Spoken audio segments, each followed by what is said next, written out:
বৃষ্টির মতো পাথর মেরে রসুলকে রক্তাক্ত করে ফেলেছে তায়েফের কাফেরের সন্তানেরা। আল্লাহ বরদাস্ত করতে পারেন নাই, বলে জিবরাইল যাও, রসুলের শরীর মুবারকে মশা মাছি পড়া হারাম, ওই শরীরে পাথরের আঘাত, রক্ত পরে জুতা আটকায় গিয়েছে, যাও এখনই তায়েফের জমিন উল্টায় সব ধ্বংস করে দাও। জিবরাইল এসে নবীকে বলেন, ও নবী একটু অর্ডার দেন, তায়েফবাসীকে ধ্বংস করে দেই। নবী বলেন, খবরদার তায়েফের বেঈমানের মারিও না রে জিবরাইল, ওরা আমাকে চিনে না, আমি ইয়তীম, ওরা আমাকে জানে না আমি কত বড় দিলওয়ালা। দোয়া করি একদিন আমাকে চিনবে, দিনের কাজে ওদের সহযোগিতা পাওয়া যাবে। কাফেরেরা নবীরে মারে, নবী গালি দেয় না, বরং আল্লাহ অর্ডার দেয় মারার জন্য। নবী আবদার করে, মারিয়েন না। ও বরুরার জলমের মুসলমান, দুইটা পা ধরে বলেছিল যুবক, ও পর্দার আড়ালের মা বোনেরা, ও বৃদ্ধ বাবাজি, ও ব্যবসায়ী বাবারা, কই রসুলের আদর্শ, কই তোমার আদর্শ? কাফির আল্লাহ কয় মেরে ফেল, নবী বলে মারিও না। আর আজকে মুসলমান হইয়া মুসলমানের বিরুদ্ধে আন্দোলন করো, মুসলমান হইয়া মুসলমানের বিরুদ্ধে ষড়যন্ত্র করো, এটা রসুলের ইশক মোহাব্বত যার আছে সে কখনো করতে পারে না। তুকু যাও সুন্নতে আহমদ কুজা বা মুহাম্মদ कैबुवत निस्बत तोरा मन अहब्बा सुन्नती कौले रसूल मजदाए का नमाई हम कुन कबूल। কষ্ট হইতেছে আপনাদের? কোন দলের গোলাম হয়েন না, আল্লাহর গোলাম হন। কোন ব্যক্তির আদর্শের গোলাম হয়েন না, রসুলের আদর্শের গোলাম হন। কার আদর্শ? রসুলের আদর্শ থেকে দামি কোন আদর্শ কারো কাছে আছে? রহমতের নবীর আদর্শ কত সুন্দর! রহমতের নবীর আদর্শ সারা জমিনে কোনোদিন শান্তি আসবে না। নবীর আদর্শ, জবানের হেফাজত করো, কাউকে গালি দিবা না। কেন? আমার নবীর হায়াতে কোনোদিন কাউকে একটা গালি দেন না। হাজারো গালি নবী শুনছেন, একটা গালির জবাবও নবীজি দেন নাই। কেমন মায়ার নবী আমার!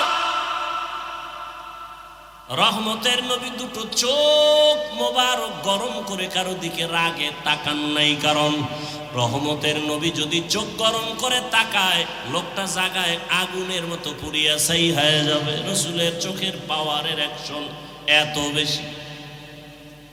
নবী গালি দিবেন দূরের কথা, গালির জবাবও দুই চোখ দিয়ে কোনো দিকে তাকায় গরম ভাবে তাকান নাই। যদি তাকায় সে পুড়িয়া যাবে। ও ভাই,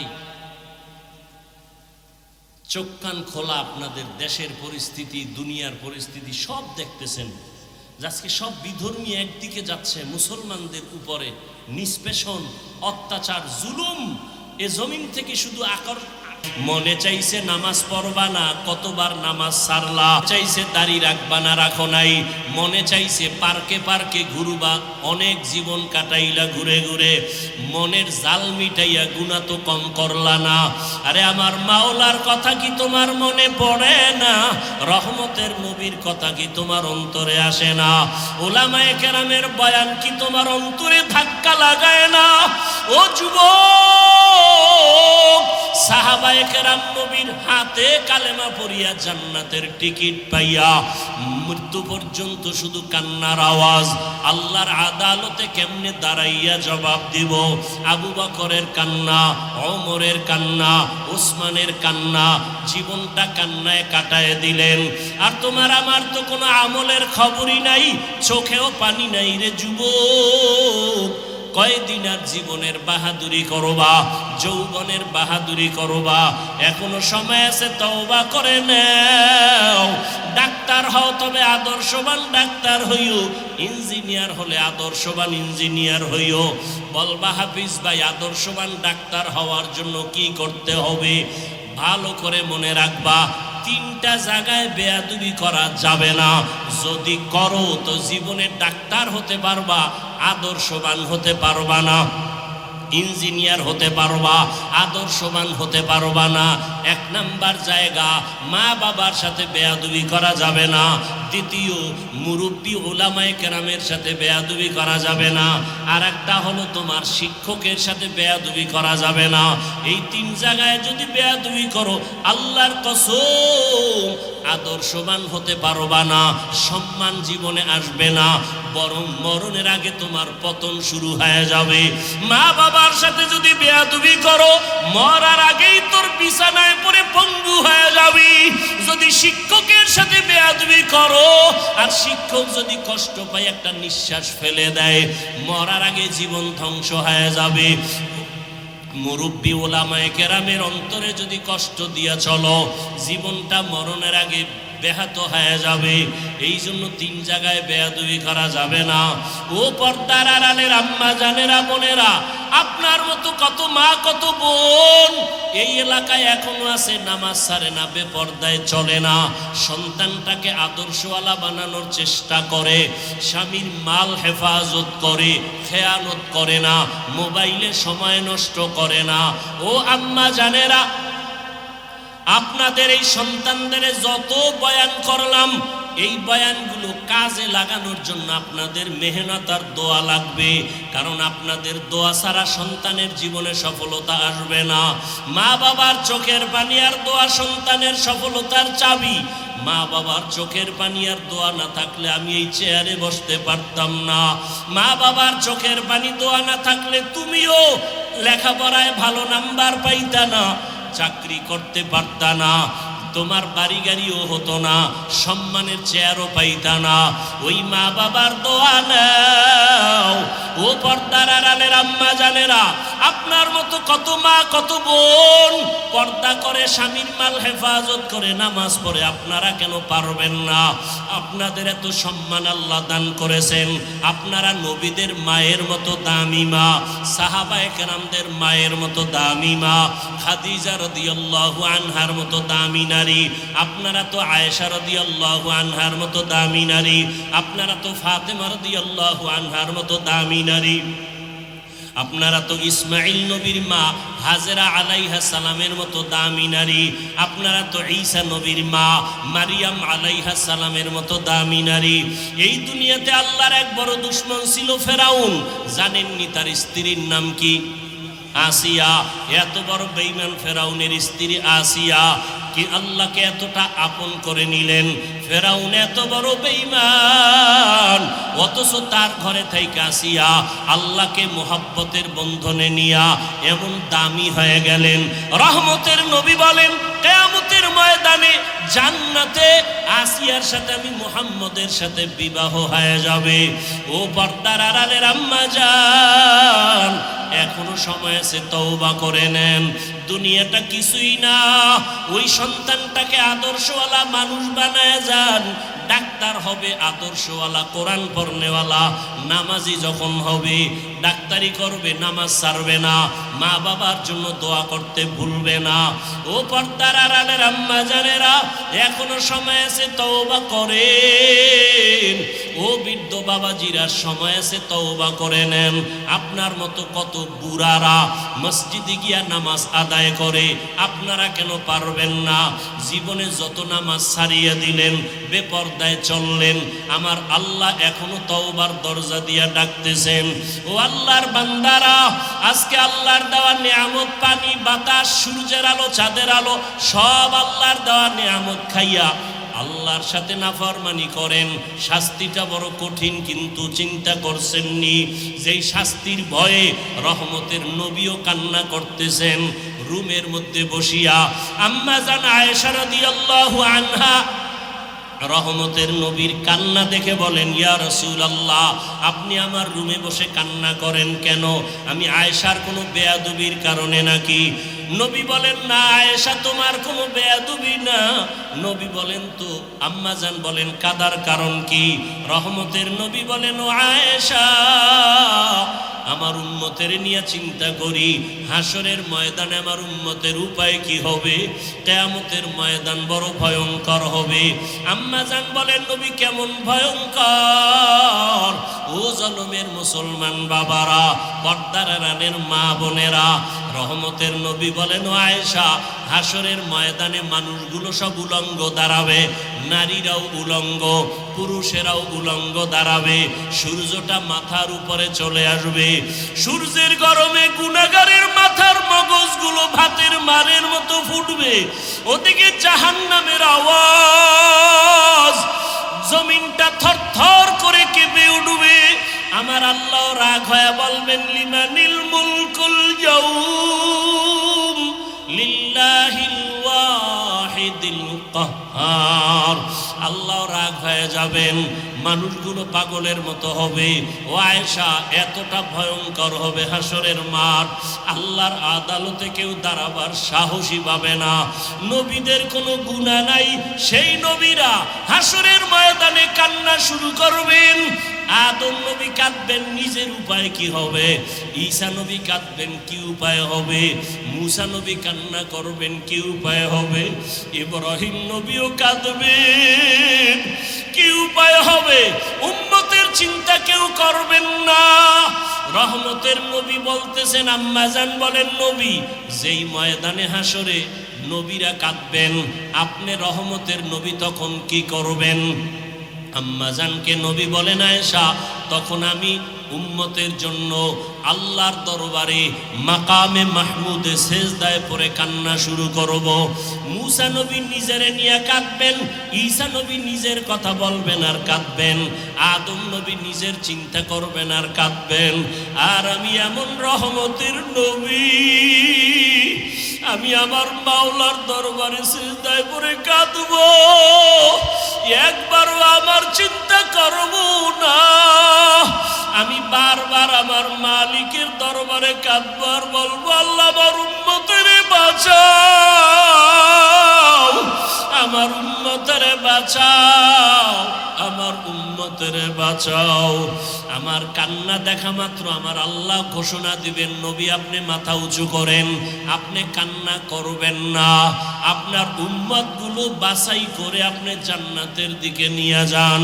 আল্লাহ অর্ডার দেওয়া মাত্র আমি আমার উম্মতগুলো ধরে ধরে জান্নাতের পথের দিকে নিব। আম্মা জান আয়েশা রাদিয়াল্লাহু আনহা বলেন, ইয়া রাসূলুল্লাহ, হাসরের মাঠে কোটি কোটি মানুষ, মুসা নবীর উম্মত, ঈসা নবীর উম্মত, আদম নবীর উম্মত, ইব্রাহিম নবীর উম্মত, আপনার উম্মতকে চিনবেন কি করিয়া? রহমতের নবী বলেন, ও আয়েশা, কিয়ামতের ময়দানে আমার উম্মত যারা দুনিয়াতে 5 বেলার নামাজ ওযু বানাইয়া আদায় করেছে, কিয়ামতের ময়দানে ওযুর জায়গাগুলো নূরের আলোতে ঝলমল করতে থাকবে। আমি আমার উম্মতগুলো দেইখা দেইখা দইরা দইরা নিয়া হাউজে কাউসারের কিনারায় দাঁড় করাইয়া আমি নবী নিজের হাতে আমার উম্মতের এক এক পেয়ালা করে হাউজে কাউসারের পানি দিব। আমার উম্মত পানি পান করবে, এক এক পেয়ালা দিয়া এক এক উম্মতকে বিদায় করব। এক পর্যায়ে হঠাৎ লাইনে আমার উম্মত অনেক দাঁড়ানো থাকবে, মাঝখানে পর্দা পড়ে যাবে। আমি বলবো, ফেরেশতারা, আমার উম্মতের লাইনে এখনো বাকি, পর্দা ফালাইয়া দিলা কেন? তখন ফেরেশতারা বলবে, ইয়া রাসূলুল্লাহ, এরা আপনার আসল উম্মত না, এরা দুনিয়াতে আপনি চলিয়া যাওয়ার পরে আপনার সুন্নতের জবাই করেছে, ওলামায়ে কেরামের বয়ান শুনে নাই, দাড়ি রাখার বয়ান শুনিয়াও রাখে নাই, নামাজ পড়ে নাই, পর্দা করে নাই, হালাল ব্যবসা করে নাই, জুলুম করিয়া গুনাহ করিয়া জীবন নষ্ট করে ফেলেছে। আল্লাহর নবী বলেন, আয়েশা, তখন আমি আমার ওই 2 নাম্বার গুনাহগার উম্মতদের ধমক দিয়া আমি বলবো, সহকান সহকা লিমান গাইয়ারা মিন বাদি, আমার সুন্নতের যারা জবাই করছো, আমার দাঁত ভাঙ্গা দিন যারা হেফাজতের চেষ্টা করো নাই, নামাজ পড়ো নাই, তোমরা আমার উম্মত না। সাথে সাথে গাইবি আওয়াজ আসতে থাকবে, এদেরকে জাহান্নামের শিকল লাগাইয়া ধর। وسيق الذين كفروا إلى جهنم زمرا حتى إذا جاءوها فتحت أبوابها وقال, জাহান্নামের আগুন কত ভয়ঙ্কর, সূর্যের গরম সহ্য করতে পারো না রে বাবা, একটা বেতের বাড়ি সহ্য করা যায় না। কিয়ামতের ময়দানে সূর্য মাথার উপরে যখন আসবে, কেমন করে সহ্য করবারে যুবক? পায়ে হাত রেখে বলি, এখনো তওবা করে নাও। জীবনে তো দাড়ি কম কাটো নাই, বেপরদায় কম চলো নাই, জীবনে তো গুনাহ কম করো নাই, আর কত মরণের ভয় কি অন্তরে আসে না? এখনো যদি তওবার নিয়ত থাকে তওবা করো, মনে মনে আমার আল্লাহকে ডাকো, হে মালিক, এই ময়দানে মনে হয় আমার মতো গুনাহগার আর কেউ নাই। আমার মা বাবা কেউ জানে না আমি কত বড় গুনাহগার, আমার স্ত্রী জানে না আমি বড় অপরাধী, আমার সন্তান জানে না আমি কত বড় অন্যায়কারী। ও আল্লাহ, তুমি জানো আমার হাতের দ্বারা কত গুনাহ করেছি। ও আল্লাহ, তুমি জানো আমার চোখের দ্বারা কত গুনাহ করেছি। ও আল্লাহ, তুমি জানো আমি জবানের দ্বারা কত গুনাহ করেছি। ও আল্লাহ, তুমি তো জানো অন্ধকারে বসিয়া বাতি বন্ধ করিয়া কত গুনাহ করেছি। মনে হয় জানো গুনার কারণে আমার হাত না পাক, আমার চোখ না পাক, আমার জিহ্বা না পাক, আমার অন্তর না পাক। ও আল্লাহ, জানি না কোন দিন আজরাইল হাজির হইয়া যায়, কোন দিন জানি আমার সন্তান থুইয়া কবরে যায়। আরে আজরাইল আসলে আমার সন্তানেরা আব্বু আব্বু বলিয়া ডাকবে, আমার জবানে আর আওয়াজ হবে না। আমার মা বলবে আমার সন্তান, আর আওয়াজ দেওয়া যাবে না। আজকে বলি আমার বাড়ি, আমার গাড়ি, আমার টাকা, আমার কিছুই তো আমার না। সাদা কাপনে প্যাকেট বানাইয়া ওই বাঁশবাগানে রাখিয়া সবাই চলিয়া যাবে। আজকে আমার ডাইনে বামে সামনে পেছনে কত ভক্ত, কত বন্ধু। মরণটা যখন হবে কেউ নাই, কেউ নাই, কেউ নাই, অন্ধকার আর অন্ধকার আর অন্ধকার। ও আল্লাহ, তুমি ছাড়া আমার কেউ থাকবে না, তোমাকে না নিয়ে আর কবরে যাব না। ও আল্লাহ, শয়তানের ধোকায় পড়ে বহু অন্যায় করেছি, আজকে তওবা করে নিলাম, আর গুনাহ করব না, নামাজ ছাড়ব না, বেপরদায় চলব না, দাড়ি কাটবো না, মা বাবার সাথে বেয়াদবি করব না, ওলামায়ে কেরামের দোয়া নিয়া নবীজির আদর্শ মতো চলবো, শিক্ষকের দোয়া নিয়ে চলবো, মুরব্বীদের দোয়া নিয়ে চলবো, মা বাবার দোয়া নিয়ে চলবো। ও আল্লাহর বান্দারা, জানি নাই ময়দানে কারা ইয়াতীম। কোন বান্দা এখানে আসো বাবা নাই, কে জানি আসো মাও নাই। ওরে যার বাবা নাই তার দোয়ার দরওয়াজা একটা বন্ধ, যার মা নাই তার দোয়ার দরওয়াজা দুটোটাই বন্ধ। ওই মা বাবার জন্য দোয়া করো, চোখের পানি ছাড়ো। কান্না যদি না আসে, কান্নাওয়ালার কাছে গিয়া দোয়া চাও, কান্নাওয়ালার দোয়া খালি ফেরত যাবে না। ও আমার যুবক বাবারা, মায়েরে কত কষ্ট দিয়েছো। আজকে কত মানুষ মোনাজাতে কান্না করে, তোমার চোখে কেন পানি নাই? গুনার কারণে বুঝি আল্লাহ বেজার হয়ে গেল। তাড়াতাড়ি বাসায় যাইয়া মায়ের থেকে ক্ষমা নাও। মা যদি বাঁচিয়া থাকে ঘরে গিয়া বলবা, মা জীবনে কত বেয়াদবি করেছি, আজকে বোধহয় তুমি আমার উপরে রাগ করে আসো, এ কারণে ময়দানে চোখে পানি আসলো না। মা আমি তওবা করে আসছি, আর বেয়াদবি করব না। তুমি আমাকে মাথায় হাত দিয়া দোয়া করে দাও। যদি মাকে বলতে পারো দেখবা মায়ের চোখে পানি চলে আসবে। মা ডাক দিয়া বলবে, আরশে আজিমের মালিক, আমার কলিজার সন্তানটাকে তুমি মাফ করে দাও। আমি মা দোয়া করি, ওকে কবুল করে নাও। মায়ের দোয়া বাবার দোয়া ছাড়া কোনোদিন সফলতা আসবে না। যার বাবা নাই সে জানে বাবা কত বড় মাথার উপরে ছায়া ছিল। যার মা নাই তাকে জিজ্ঞাসা করো মা কত বড় রত্ন। ওই মায়ের যারা কষ্ট দিয়ে কাঁদাইছো কপাল পুড়িয়ে গেছি। ওই বাবার সাথে যারা বেয়াদবি করেছো কপাল বুঝি পুড়িয়ে গেছে। এখনো সময় আছে, তওবা করে নাও। মনে মনে আল্লাহরে বলো, আল্লাহ আর গুনাহ করব না, বেয়াদবি করব না, নামাজ ছাড়ব না, দাড়ি কাটবো না, বেপরদায় চলবো না। মা বাবার দোয়া নিয়া, শিক্ষকের দোয়া নিয়া, ওলামায়ে কেরামের দোয়া নিয়ে নবীর আদর্শ মেনে চলবো। আল্লাহ সবাইকে তওবাওয়ালা জীবন দান করেন। আলহামদুলিল্লাহি রাব্বিল আলামিন, ওয়াসসালাতু ওয়াসসালামু আলা সাইয়্যিদিল আম্বিয়া ওয়াল মুরসালিন ওয়া আলা আলিহি ওয়া আসহাবিহি আজমাইন। ইয়া আরহামার রাহিমিন, ইয়া আরহামার রাহিমিন, ইয়া আরহামার রাহিমিন। রব্বিরহামহুমা কামা রব্বায়ানি সগীরা। اللهم إنك عفو كريم تحب العفو فاعف عنا. اللهم إنا نسألك رضاك والجنة ونعوذ بك من سخطك والنار. اللهم ارحمني بترك المعاصي. اللهم ارحمني بترك المعاصي. اللهم ارحمني بترك المعاصي. يا رب اغفر لي، يا رب اغفر لي، يا رب اغفر لي. اے আল্লাহ কুদরতের নজর দিয়ে দেখেন, এই জালমের ময়দানে আপনার আশিকেরা হাজির, মদিনাওয়ালা নবীর আশিকেরা হাজির।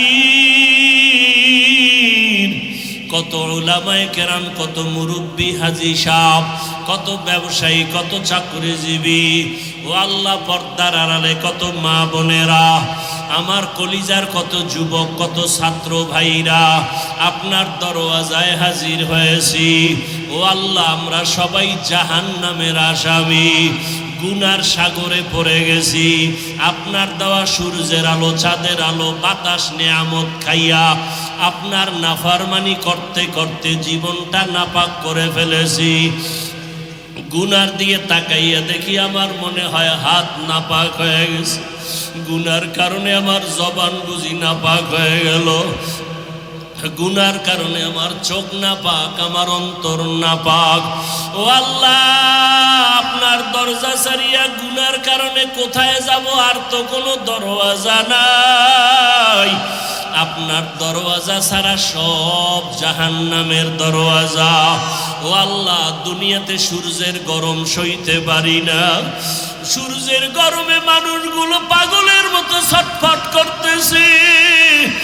গ্রামে ঘরে ঘরে গরম, মসজিদে ঢুকে গরম, দোকানে ঢুকে গরম, সহ্য করা যায় না। এসির বাতাসেও ঠান্ডা হয় না। গুনাহ নিয়ে কবরে গেলে জাহান্নামের আগুনের গরম কেমন করে সহ্য করব? মোটেও তো সহ্য করতে পারবো না। তওবার নিয়ত করে হাত উঠাইছি, ও আল্লাহ আর গুনাহ করব না, আর গুনাহ করব না, আর আপনার নাফরমানি করব না। আয় আল্লাহর নামাজ ছাড়বো না, দাড়ি কাটবো না, বেপরদায় চলবো না, মা বাবার সাথে বেয়াদবি করব না, উলামায়ে কেরামের দোয়া নিয়ে চলবো। আয় আল্লাহ মুরব্বীদের দোয়া, শিক্ষকের দোয়া নিয়া নবীজির সুন্নত অনুযায়ী চলবো। আয় আল্লাহ আমাদের তওবা কবুল করে নেন, তওবার উপরে মজবুত হইয়া চলার তৌফিক দান করেন।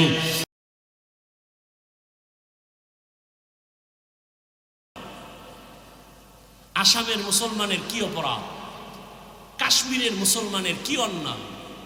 কোনো অপরাধ নেই, সব বিধর্মী এক হয়েছে।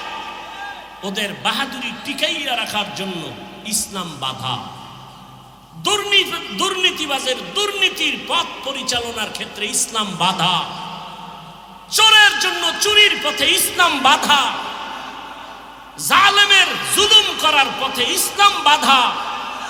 এজন্য সব চোর, ডাকাত, দুর্নীতিবাজ, চাঁদাবাজ আর ধান্দাবাজ এরা ইসলাম চায় না।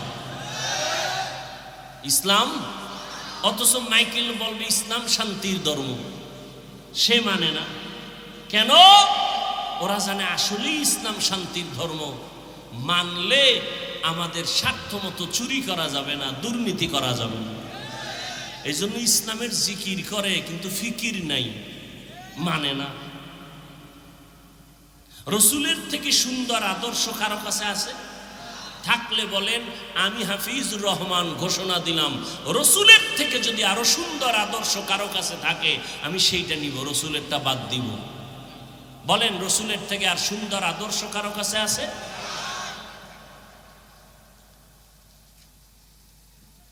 আল্লাহ হেদায়েত দান করুন। পৃথিবীতে একজন রাষ্ট্র পরিচালনাকারী রাজনীতিবিদ নেতা, আপনারা অনেকেই তার নাম জানেন, বাদশাহ হারুন রশিদ।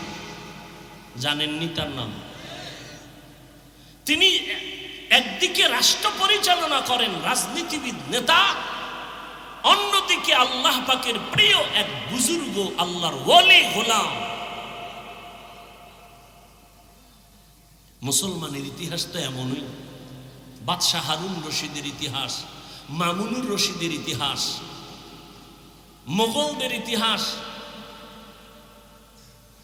এরা একদিকে দেশ চালান, অপরদিকে রাতের বেলা তাহাজ্জুদে আল্লাহর কাছে সেজদায় পড়ে কাঁদেন। এই জন্য তারা শান্তি কি জিনিস দেখায় গেছেন এ জাতিকে। আমরা পারি না কেন? আমাদের মুখের কথায় আর কাজে মিল নেই। স্লোগান দেই কেউ খাবে কেউ খাবে না, স্লোগান পর্যন্তই থাকে, কাজের বেলায় নিজে খায়া মরি, অন্যের খানার খোঁজ নিব না। আর স্লোগান দিব বৈষম্য চলবে না। বৈষম্য বিরোধী আন্দোলন করার সুযোগ পাইয়া আম্মাজানেরা রাস্তায় নামছে যে নারী পুরুষ এক বানায় দাও, কোনো বৈষম্য রাখা যাবে না। কোন জায়গাটা কোন জায়গায় গিয়ে লাগাই দিছে, বুদ্ধির অভাব। আবার কিছু চালাক এরা এদের সাথে তাল মিলায় বলে ইসলাম নারীর অধিকার দেয়নি, অথচ হাজার কোটিবার আল্লাহর জাতের কসম ইসলাম ছাড়া এ নারীর ইজ্জত সম্মান আর কেউ দেয়নি। সবাই করেছে নারীদের উপরে জুলুম, ইসলাম করেছে নারীর উপরে ইনসাফ। বাদশাহ হারুন রশিদ বড় বুজুর্গ, দেশ পরিচালনা করেন। তিনি একদিন তার রাজপ্রাসাদে দেশের বড় বড় আলেমদের দাওয়াত দিলেন, দুপুর বেলার খানার দাওয়াত। বয়ান শুনলে ডিস্টার্ব করা যাবে না, না হয় আমি মোনাজাত দিয়ে চলে যাব। হেদায়েতের মালিক কে? কোনো ব্যক্তির হাতে হেদায়াত নাই, বাকি ডিস্টার্ব করবেন না। ওলামায়ে কেরামদের রাজপ্রাসাদে ডাক দিলেন, খানা দানা সুন্দর ভিআইপি আপ্যায়ন করাইয়া বাদশাহ হারুন রশিদ বললেন, মেহমানদারি যথার্থ হয়েছে তো? বলে আলহামদুলিল্লাহ। বলে এবার আসেন আমার কনফারেন্স রুমে। ওখানে নিয়ে বসালেন দেশের সব উল্লেখযোগ্য উলামায়ে কেরাম। বাদশাহ হারুন রশিদ সিংহাসনে বসে বললেন, আমি যে আপনাদের ডাকছি আমার মনের একটা কঠিন প্রশ্নের জবাব নেওয়ার জন্য। বলেন তাই? বলে হ্যাঁ। বলেন কি প্রশ্ন? বাদশাহ হারুন রশিদ বললেন, আপনারা আমাকে চিনেন? বলে হ্যাঁ চিনি। আমি শুধু দেশ চালাই এতটুকুই না, আমি দ্বীনের পথে আমল করার জন্য চূড়ান্ত চেষ্টা চালাই। অতএব আমি নেক আমল করি, যথাসাধ্য আমি গুনাহ থেকে বেঁচে থাকার চেষ্টা করি।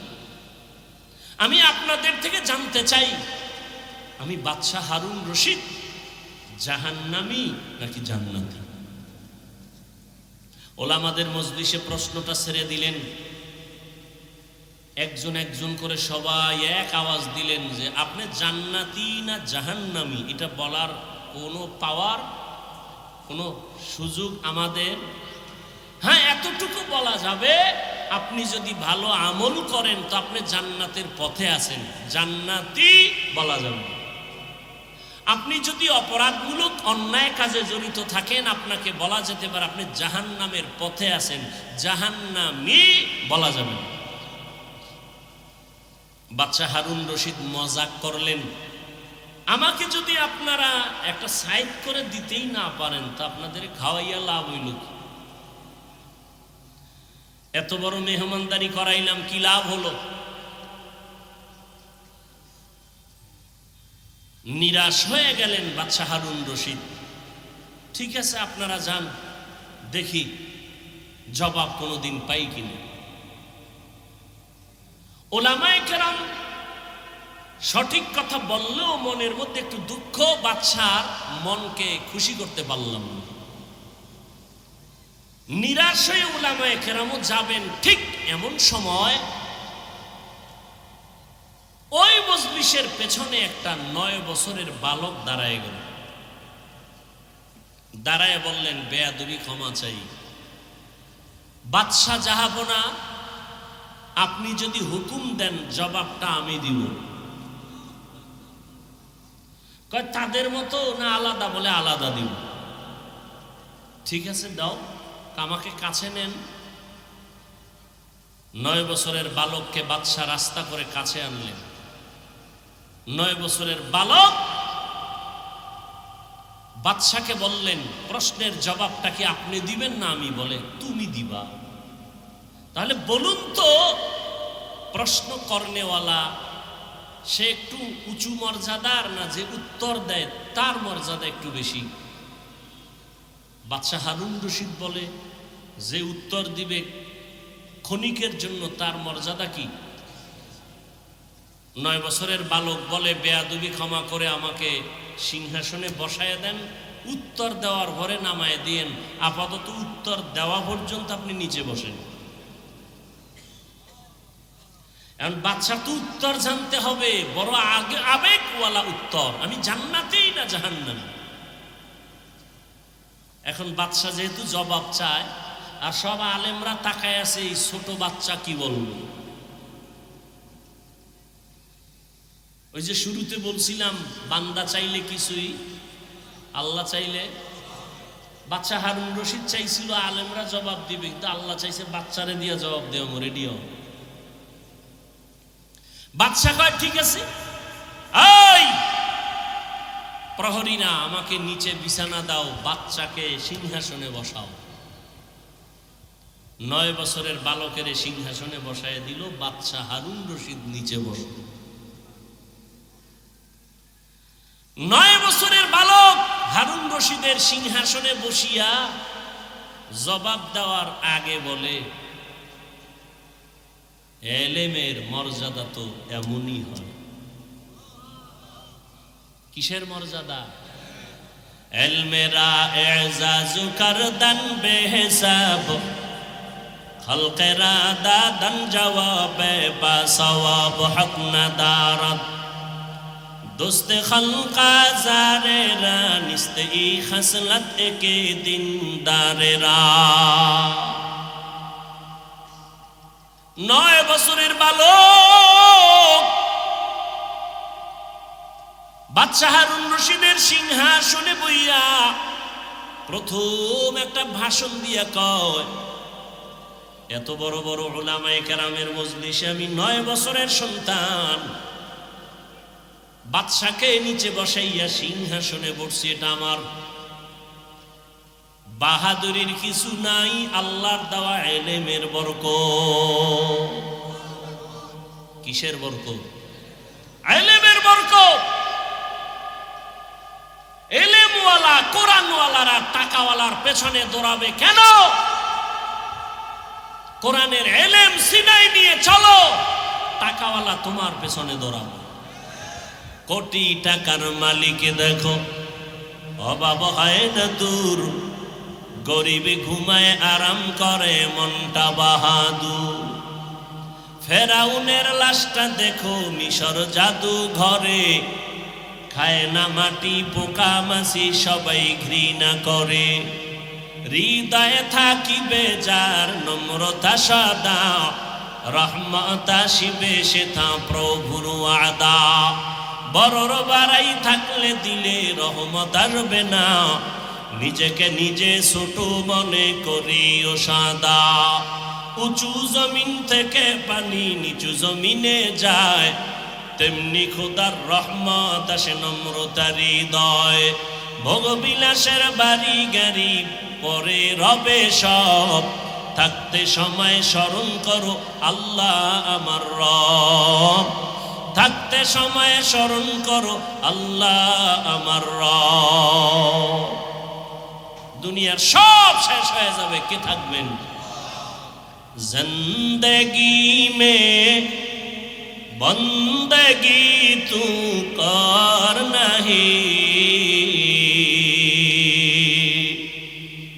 जिंदगी में बंदगी तू कर नहीं, जिंदगी में बंदगी शर्मिंदा है, जिंदगी में बंदगी शर्मिंदा है।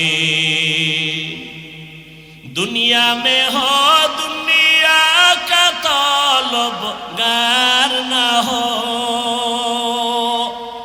बाजार से गुजर हो खरीदार ना हो। ये दुनिया एक मिसल कागज फूल है, ये दुनिया एक मिसल कागज फूल है। जिंदगी में बंदगी तू कर नहीं, जिंदगी में बंदगी शर्मिंदा है, जिंदगी में बंदगी शर्मिंदा है। जिंदगी में बंदगी कुन बंदगी, बंदगी बे जिंदगी शर्मिंदगी। আল্লাহ তাআলা বলেন, ওয়াম্মা মান খাফা মাকাম রাব্বিহি ওয়া নাহান নাফসা আনিল হাওয়া ফাইন্নাল জান্নাতা হিয়াল মাওয়া। হাসরের দিন আল্লাহর আদালতের সামনে দাঁড়াইয়া হিসাব দেওয়ার ভয় অন্তরে জমা করে দুনিয়ায় বসে যারা গুনাহ থেকে নিজেকে বাঁচায় রাখবে, আল্লাহ বলেন আমি ওয়াদা করলাম তাকে বিনা হিসাবে জান্নাত দিয়ে দিব। আতিনা ফি দারে দুনিয়া না হাসান, আতিনা ফি দারে উকবা না হাসান। ইয়া গিয়াসাল মুস্তাগীসিন ইহদিনা লিফতিখারা বিল উলুমে ওয়াল গিনা। কার ভয়? আল্লাহর ভয়। 9 বছরের বালক সিংহাসনে বসিয়া বলে, ইলমের মর্যাদা তো এমনই হয়। ওলামায়ে কেরাম তাকায় আছে, আমরা জবাব দিতে পারলাম না, 9 বছরের বালক কি জবাব দিবে? 9 বছরের বালক ডেকে বলে, বাদশাহ আপনার প্রশ্নটা আবার রিপিট করেন। বাদশাহ হারুন রশিদ বলে, আমাকে বলে দাও আমি জান্নাতি নাকি জাহান্নামী? সব আলেমরা বলেছিল জান্নাতি বা জাহান্নামী নিশ্চিত বলা যাবে না। 9 বছরের বালক বাদশাকে জবাব দিয়া বলে, আমি নিশ্চিত বলে দিলাম, আপনার কাছে আমার জানার একটা বিষয় বলেন। কি? বলে, আপনার জীবনে এমন কোনো ঘটনা ঘটছে কিনা? বলে, কি ঘটনা? বলে, আপনার জীবনে আপনার সামনে সুন্দরী রূপসী রমণী দাঁড়ানো, চাইলেই আপনি গুনাহ করতে পারতেন। সুন্দরী রমণী নীরবে দাঁড়িয়ে আছে অপলক দৃষ্টি দিয়ে, আশেপাশে কেউ নাই, চাইলেই আপনি ওই সুন্দরী রমণীকে নিয়ে আনন্দ করতে পারতেন, গুনাহ করতে পারতেন, কিন্তু আপনি সে করার সুযোগ পেয়েও গুনাহ করেন নাই। এমন কোন ঘটনা জীবনে হয়েছে কিনা বলেন? বাদশাহ হারুন রশিদ বলেন, আল্লাহর জাতের কসম, এরকম ঘটনা একবার আর দুবার না, বারবার আমার সামনে কত সুন্দরী, কত রূপসী, সুদর্শন, কত রমণী দাঁড়ানো, আমি চাইলেই গুনাহ করতে পারতাম। বারবার এরকম সুযোগ আছে, কিন্তু আমি গুনাহ করি নাই, আল্লাহর আযাবের ভয়। 9 বছরের বালক বলে, আল্লাহর উপরে ভরসা করে আমি বললাম, আপনি নিশ্চিত জান্নাতি। সব উলামায়ে কিরাম আতঙ্কিত হয়ে গেলেন, কেউ আমরা নিশ্চিত জান্নাতি বলতে পারলাম না। তুমি বললা, তার দলিল দাও। 9 বছরের বালক বলে, দলিলটা আমি মন গড়া দিব না, আমার আল্লাহর কোরআনের আয়াত দিয়ে দলিল দিব। দাও দলিল। বাচ্চা বলে, দলিল নাও। ওয়া আম্মা মান খাফা মাকাম রাব্বিহি ওয়া নাহান নাফসা আনিল হাওয়া ফাইন্নাল জান্নাতা হিয়াল মাওয়া। হর কে দারত খৌফে হকদার দিল মাদাম জান্নাতুল মাওয়া দেহাত উরা মাকাম জুজবা হকচি জে মাখাজ ইনসুজা ফজলে উআ মস্তে দর জুমলা জাহা। 9 বছরের বালক দেখে বলে, বাদশা যাহাবো না, আল্লাহর কোরআন দলিল। আল্লাহ ওয়াদা করেছেন, দুনিয়ার জমিনে থাকিয়া গুনাহ করার সুযোগ পাইয়াও যারা আল্লাহর আদালতে দাঁড়াইয়া হিসাব দেওয়ার ভয়ে বান্দা গুনাহ করবে না, আল্লাহ ওয়াদা করেছেন আমি তাকে নিশ্চিত বিনা হিসাবে জান্নাত দিয়ে দিব। আল্লাহর কোরআনের আয়াত দিয়ে আমি দলিল দিলাম। বাদশা হারুন রশিদ জান্নাতের মেহমান। ও জলমের মুসলমান, ও যুবক, আল্লাহর ভয় অন্তরে জমা করো, দুনিয়াটা কিছুই না রে বাবা। আমি যে এতক্ষণ চিল্লাইয়া বয়ান করতেছি, একবারও কিন্তু বলি নাই ও জলমের মুসলমান, আমার মতো টুপিওয়ালা হও, দাড়িওয়ালা হও, মাদ্রাসায় যাও, স্কুলে তালা লাগায় দাও, একবারও বলি নাই। বরং আমি বলি, ও জলমের মুসলমান যুবক বাবারা, বৃদ্ধ বাবাজি, পর্দার আড়ালের মা বোনেরা, আমি আপনাদের শুধু একটা কথা বলবো, আপনি যে লাইনে থাকেন, ব্যবসা করেন, চাকরি করেন, স্কুল কলেজে লেখাপড়া করেন, আমি আপনাদের কাছে একটা আবদার করব, রসুলের আদর্শের মালা গলায় পরেন, স্কুলে পড়েন আলহামদুলিল্লাহ, কলেজে লেখাপড়া করেন কোনো বাধা নাই, চাকরি করেন বাধা নাই, ব্যবসা করেন বাধা নাই। ও আল্লাহর বান্দা, অনুরোধ করে বলবো সফল জীবনটা তৈরি করেন। আদর্শ একটা মানুষ হইয়া কবরে যান। আদর্শ মানুষ হওয়ার জন্য 22 হাতের পাগড়ি লাগানো লাগবে না, মাদ্রাসায় পড়ে মাওলানা হওয়া লাগবে না, মাদ্রাসায় আলেম ওলামার অভাব নাই। আমার দেশে মাদ্রাসায় ছাত্রের অভাব নাই, মুফতি মুহাদ্দিসের অভাব নাই, ইমামের অভাব নাই। আমার দেশে অভাব আদর্শবান ডাক্তার নাই, আদর্শবান ইঞ্জিনিয়ার নাই, আদর্শবান প্রফেসর নাই। অতএব যুবক বাবারা, স্কুল কলেজে পড়ে আদর্শবান ডাক্তার হও, আদর্শবান ইঞ্জিনিয়ার হও, আদর্শবান এসপি হও, আদর্শবান ওসি হও। আমার দেশের প্রত্যেকটা ডিসিএসপি যদি, ওসি যদি আদর্শবান হয়, মদিনাওয়ালার আদর্শওয়ালা নামাজি হয়, এই জমিনে কোরআনের বয়ান করতে গেলে কোনো অনুমতি নেওয়া লাগবে না। ডাক্তার আছে তাসলিমা নাসরিনের মতো হলে কি হবে? ওই ডাক্তারে জাতি চায় না। প্রফেসর আছে, তবে আহমদ শরীফের মতো প্রফেসর হয়ে লাভ নাই। ইঞ্জিনিয়ার হও, ডাক্তার হও, তবে আদর্শবান হইও। ও যুবক, আল্লাহ বিবেক দিছে, বিবেকটা দিয়ে একটু হিসাব মিলায়া দেখো। তোমার মতো যুবক স্কুল কলেজে পড়ে, লেখাপড়া করে, চাকরি করে, 5 ওয়াক্ত নামাজ পড়ে আছে না নাই? দাড়িওয়ালা আছে না নাই? র্যাব, আর্মি, পুলিশ, বিডিআরের চাকরি করে, নামাজ ছাড়ে না। জলমের মুসলমানের কাছে আমার আবদার, আমি যে এতক্ষণ বয়ান করতেছি, একবারও কিন্তু বলি নাই তাবলিগে যাও, একবারও কিন্তু বলি নাই চরমনাই যাও, একবারও বলি নাই উজানির ময়দানে যাও, একবারও বলি নাই তুমি 22 হাত পাগড়ি লাগাও, একবারও বলি নাই তুমি কওমি মাদ্রাসায় যাও, একবারও বলি নাই তুমি স্কুল কলেজ ছেড়ে দাও, একবারও বলি নাই তুমি চিল্লা লাগাও, একবারও বলি নাই তুমি নানুপুর পীরের দরবারে যাও। বাবা, আমি কেন বলি নাই? আমি শুধু এতটুকুই বলবো, তুমি পীরের দরবারে যাও বা না যাও তোমার ইচ্ছা, তুমি তাবলীগ করো না করো তোমার ইচ্ছা। তবে আমি অনুরোধ এতটুকু করব, স্কুল কলেজে পড়িয়াও যেন জান্নাতের পথ পাইয়া যাও, স্কুল কলেজে পড়িয়া চাকরি করিয়াও যেন জান্নাতের পথ পাও। চাকরির কাছে থাইকা, কলেজে থাইকা লেখাপড়া কইরা কি জান্নাতের পথ পাওয়া যাবে নি?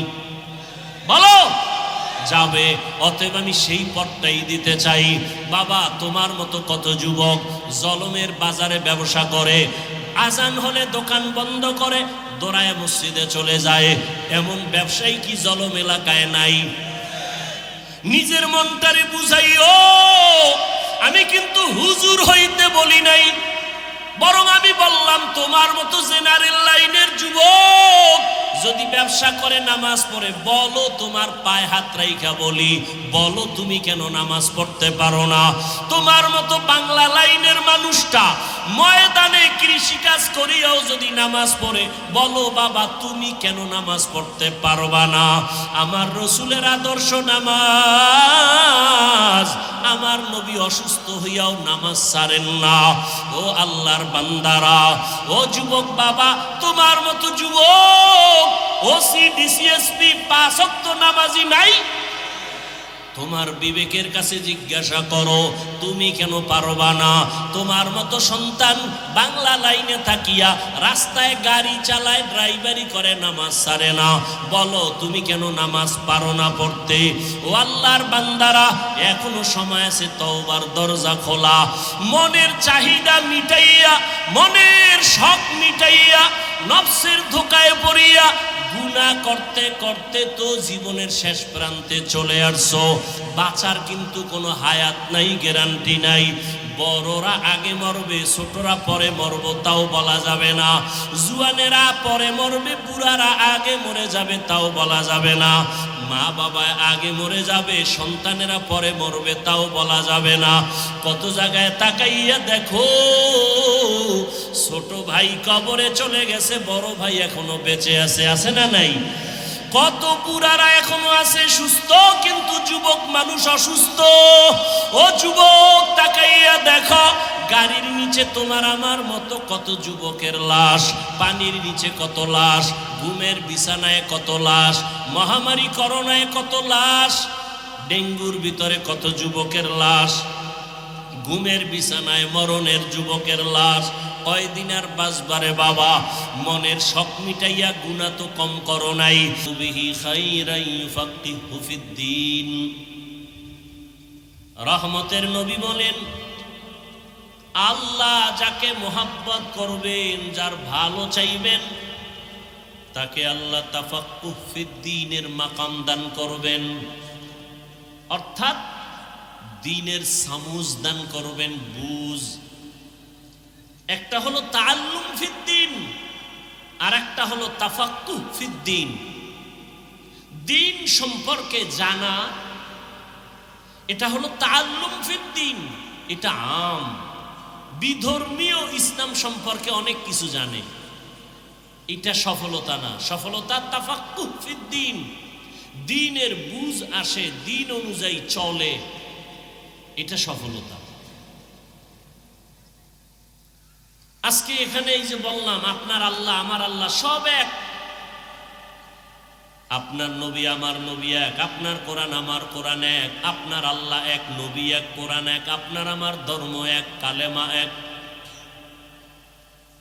আপনার আমার দুনিয়াতে আসার সিস্টেম এক, বিদায় বেলার সিস্টেম এক, কাফন এক, কালার এক, কবরের সাইজও এক, কবরের প্রশ্ন তিনটা তাও এক।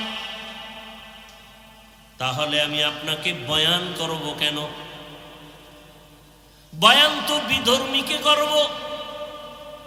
যেই মানুষ আমার আল্লাহ চিনে না, নবী চিনে না, কোরআন বুঝে না, হাদিস বুঝে না, কাবা চিনে না, এদেরকে তো বয়ান করব। আপনি তো আল্লাহ মানেন, নবী মানেন, কোরআন মানেন, হাদিস মানেন, কালেমা মানেন, আপনাকে বয়ান করব কেন?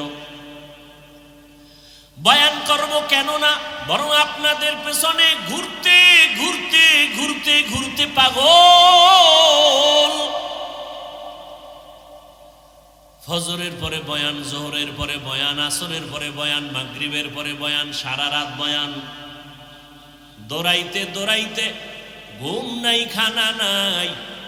আপনাদের এত বয়ান করার পরেও কেন এত দুর্বলতা? আমি এমন মুসলমান, টুপি মাথা থেকে খুলতে চাই না, বড় লজ্জা। আপনি এত ভিআইপি মুসলমান যে টুপি দিতে চান না, লজ্জা। আপনি বড় আশেক রাসূল তো, আমি ছোট আশেক। আমি মুসলমান, দাড়ি কাটতে লজ্জা পাই, আর আপনি কেমন মুসলমান যে দাড়ি রাখতে লজ্জা পান? আপনি বড় আশেক রাসূল, আমি নবীর আশিক, মসজিদে না ঢুকলে লজ্জা পাই, আর আপনি রসুলের আশিক, মসজিদে ঢুকতে গেলে লজ্জা পান। আমি পর্দা না করলে লজ্জা পাই, আর আপনি পর্দা করতে গেলে লজ্জা পান। বড় আফসোস, সেদিন একটা যুবক মোনাজাতের পরে স্টেজ থেকে নামার সময় হাতটা ধইরা দোয়া চায়, আর বলে, হুজুর আমি আর্মির চাকরি করি, হঠাৎ করে ছেড়ে দিয়েছি। কেন? এই মুহূর্তে তো আর্মির বড় মূল্য। আমাকে বারবার টর্চার করা হয় মানসিকভাবে, দাড়ি কেটে ফেল। আমি রসুলের মোহাব্বতে চাকরি ছেড়ে দিয়েছি, চাকরি চলে যাবে, দাড়ি কাটবো না। ও মুমিন বাবারা, আপনার ইমান আমার ইমান। একজন মুমিন কয় আমি মরিয়া যাব, চাকরি যাবে, নামাজ ছাড়বো না। আর একজন ইমানওয়ালা কয় আমার নামাজ যায় যাক, চাকরি ছাড়বো না। মুমিনে মুমিনে ব্যবধান আছে না নাই? বড় কঠিন জিনিস। কিন্তু একজনে বলে পর্দা লঙ্ঘন হয়, আমি এখানে কাজ করব না। আর একজনে বলে পর্দা করার দরকার নাই, আমার চাকরি ঠিক রাখবো, সেও মুসলমান। সবকিছুর মূলে বুঝের অভাব। কিসের অভাব? আমার বুঝ টুপি মাথায় দিলেই শান্তি আর সম্মান, আপনার বুঝ হলো টুপি না দিলে সম্মান। বুঝটা যেদিন ঠিক হয়ে যাবে, সেদিন আপনার গালেও দাড়ি উঠবে, জেনারেল লাইনে থাকলেও আর দাড়ি ছাড়বেন না, কারণ আপনার বুশ ঠিক হয়ে গেছে।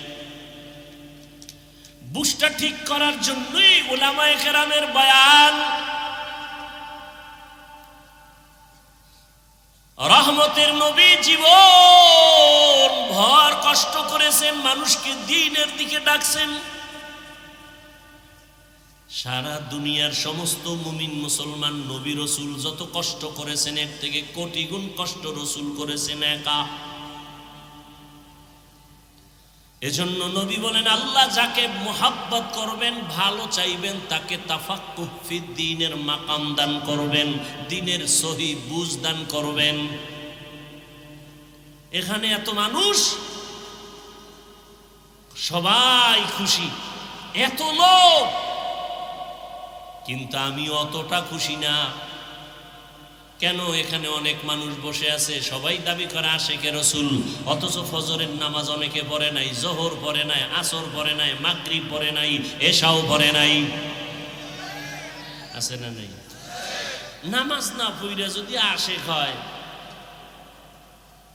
তাহলে আমরা নামাজিরা ভণ্ড। অথচ রহমতের নবী বলেন, বাইনাল আবদি ওয়া বাইনাল কুফরি তারকুস সালাহ। মুমিন আর বেঈমানের মাঝে ব্যবধান হলো নামাজ। বেঈমানেরা নামাজ পড়ে না, মুমিন যারা তারা নামাজ ছাড়ে না।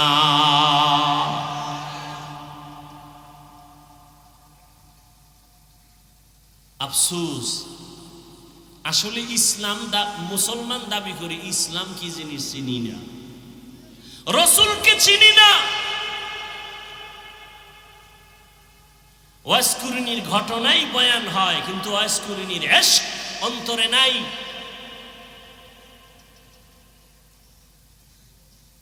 খাজা মঈনুদ্দিন চিশতি আজমিরি রহমাতুল্লাহ আলাইহির বয়ান হয়, কিন্তু তিনি রসুলকে যেই পরিমাণ মুহাব্বত করেছেন, ওই পরিমাণ মোহাব্বত খাজা মঈনুদ্দিনের ভক্তদের অন্তরে নাই। দাবি করে ভক্ত। আমি সারা বাংলাদেশে বলি, যারা শাহজালালের ভক্ত দাবি করো, শাহপরানের ভক্ত, শাহ মখদুমের ভক্ত, খাজা মঈনুদ্দিনের ভক্ত দাবি করে, নামাজ পড়ে না, ওরা ভণ্ড। আর আমরা নামাজিরাই হলাম আসল ভক্ত। तुकु जाओ सुन्नते अहमद कुजा बा मुहम्मद कैबुवद निस्बतोरा कार शैता मी कुनी नामत बोली गरोली लस्तो नानत बरवली मन अहब्बा सुन्नती कौले रसूल मजदाए का नमाई हम कुन कबूल। ओगो नबीर उम्मतेरा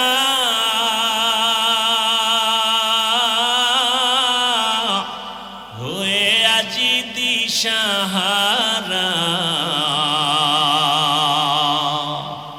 কোরআন হাদিসের চলো যখন যাহা চায় মনে, নবী বিনে কে তরবে পুসিরত মিজানে, নবী বিনে কে তরবে পুসিরত মিজানে। চলো চলো চলো মুমিন চলো নবীর সন্ধানে,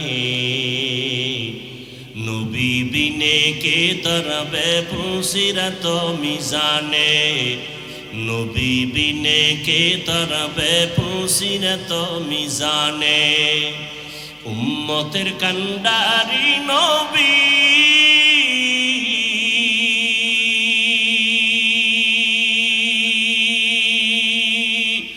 কাঁদছেন উম্মতের লাগি, এখনো কাঁদেন নবীজি শুয়ে মদিনার পানে,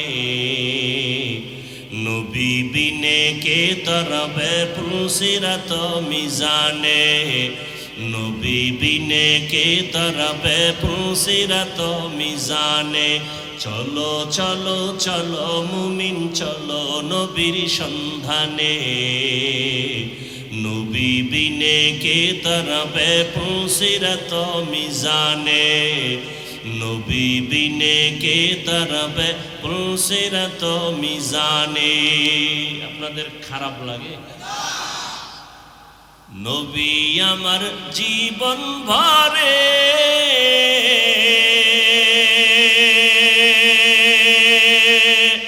দিনের লাগি কষ্ট করে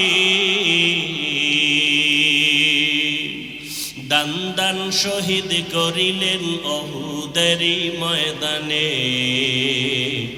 নবী বিনে কে তরবে পুসিরত মিজানে নবী বিনে কে তরবে পুসিরত মিজানে নবীর মায়া নাই কি তোমার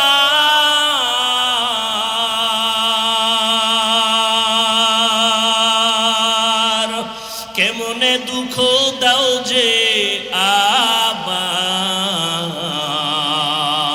আবার দরুদ পড়ো স্মরণ করো প্রথম ঘাটি কাফনে নবী বিনে কে তরবে পুসিরত মিজানে নবী বিনে কে তরবে পুসিরত মিজানে চলো চলো চলো মুমিন চলো নবীর সন্ধানে নবী বিনে কে তরবে পুসিরত মিজানে নবী বিনে কে তরবে পুসিরত মিজানে নবীর আশিক রহমতের নবী আমার